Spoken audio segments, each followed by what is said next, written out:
నా పరుగు కడముట్టించి తిని విశ్వాసమును కాపాడుకుంటుని ఇక మీదట నాకు నీటి కిరీటము మంచి క్యాప్షన్ పెట్టారు. అయ్యగారు నేను యోహాన్ అయ్యగారు స్కూల్లో ట్రైనింగ్ అయ్యాం. చిన్నబాబు గారికి నాకు ఆ పరిచయం. నేను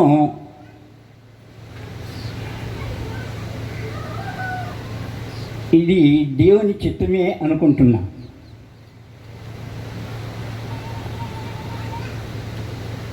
జేమ్స్ అయ్య గారు శ్యామరాంపురంలో మొట్టమొదట ప్రసంగికునిగా నన్ను వేశారు.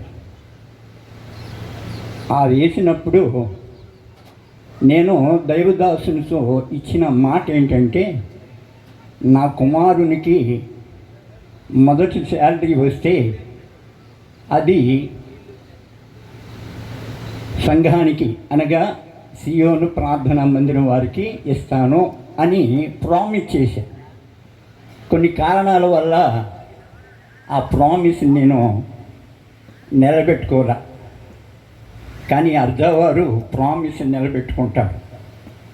ఎలాగంటే నా కుమారునికి 15 సంవత్సరాల క్రితం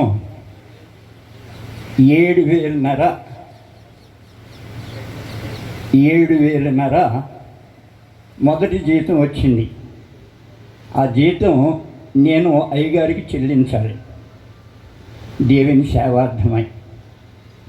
దేవుని వెళ్ళారా చెల్లించలేకపోయా.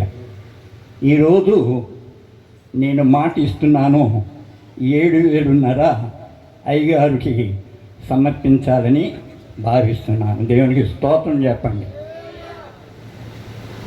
మాట తప్పకూడదు. దేవుని సన్నిధిలో ఒప్పుకున్నాం కనుక తప్పకుండా మాట తప్పకూడదు.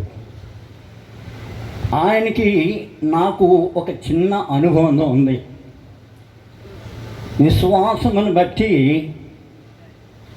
ఏ వేరు మృతి నుండి మాట్లాడుచున్నాడు. దేవునికి స్తోత్రం. వారి క్రియలు మనతో మాట్లాడుచున్నవి. ఎవరివి? జేమ్స్ గారివి. ఆయనకి నాకు ఒక చిన్న అనుబంధం ఉంది.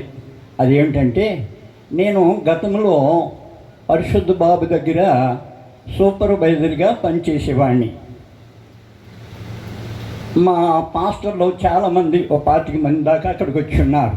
వారందరిలో కూడా ఈయన స్టేజ్ మీదకి ఎక్కి ధైర్యంగా, సంసోను గారు మా ఖర్చులు భరించి మా ప్రయాణాల కొరకు ఆయన మరి డబ్బులను సిద్ధపాటు చేసి మమ్మల్ని నడిపించున్నారు అని ఆ పరిశుద్ధ బాబు దగ్గర సాక్ష్యం ఇచ్చాడు. అసలు ఆ సాక్ష్యం దేనికి? అయ్యా మీరు విన్న వర్తమానం ఎలా ఉంది, ఆశీర్వాదకరంగా ఉందా, దీవెనకరంగా ఉందా అని చెప్పటానికి. కానీ ఆయన ఆ విషయం చెప్పలా. సంసోను గారు మా అందరి ఖర్చులు భరించి, మా ప్రయాణాలు భరించి ఆయన మమ్మల్ని తీసుకుని వచ్చారు అని అన్నారు. పిల్లికి బిచ్చిన బెచ్చడైన గమనించండి ప్రియదేవుని బిడ్డరా, నాకు కొత్త బండి, సీలు బండి ఇచ్చాడు. దేవునికి స్తోత్రం చెప్పండి. అది కారణం జేమ్స్ గారు చెప్పిన మాటలను బట్టి. ప్రియదేవుని బిడ్డరా, వారు ఎక్కడుంటే అక్కడ ఉజ్జీవం ఉంటుంది. ఆయన ఎక్కడుంటే అక్కడ ప్రత్యేకత ఉంటుంది. ప్రియదేవుని బిడ్డరా, ఆ విధంగా మరి ఇక్కడ సెమీ క్రిస్మస్ ఆరాధనలు కానీ మీటింగులు కానీ జరిపించినప్పుడు ఆయన వెనుక భాగాన కూర్చుండి అంతా అయ్యే వరకు ఉండి భోంచేసి మరీ వెళ్ళేవారు. దేవునికి స్తోత్రం చెప్పండి.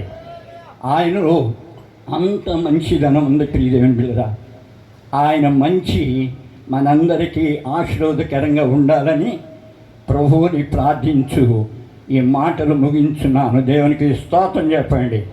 హల్లెలూయా.